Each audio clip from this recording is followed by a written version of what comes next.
Yeah. Okay. Right. Hi, so what's your name? My name is Crystal Tyler. This is William Tyler, my husband, and Leah Tyler, my daughter. Hello. So I just wanted to just ask you a couple of questions. Where are you guys from? We're from Denver, Colorado. Okay, and you guys flew it, you drove up We to... drove in from Denver to Ferguson. We got here last night. Okay, and there is a book that you recommend that people read. Okay, so there's two books. And one of them is a book about our family. It's called The Wheat Money. And it's about all the ways that my family benefited from racism. And so when we met, he was homeless and had a felony record. And I had a master's degree and a great job and all this stuff. And I moved into his downtown neighborhood, you know how that goes. Yeah. Anyway, so I started looking at what has happened in the last 150 years since slavery.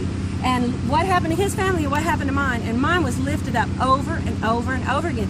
And what I learned was his having a felony record was not an accident.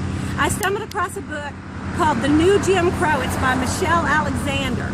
So what I'm saying is every white person in America needs to read my book.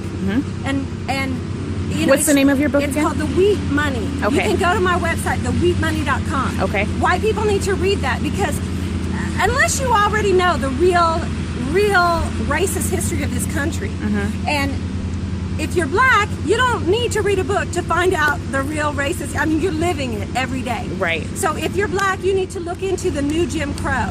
Go to her website. It's called newjimcrow.com. Perfect. And then there's something called endnewjimcrow.com. Perfect. Because the war on drugs was designed to make sure that he had a felony record so that he cannot move up in society.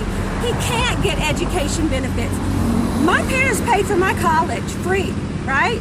Because of some wheat land that we got free from the government. His family couldn't pay for him to go to college, and he couldn't get the benefit of going to college because once he was a felon, he could not get money from the government. That's the way it was designed. So Right. read Michelle Alexander's The New Jim Crow. It will blow your mind. Let me say one more thing. Stop and frisk is illegal. The Fourth Amendment to the Constitution makes stop and frisk illegal. And we somehow decided that it was okay to stop and frisk especially young black men. That's the way that we turn them into felons. So you got to read that book. And I'm really hoping that we can get these young guys interested in ending stop and frisk here in Ferguson, and then let it ripple out across the country. 'Cause Absolutely. It's illegal and it always has been. Absolutely. I'm going to make this public, so Please do I have your do. permission? Please Okay. do. Oh.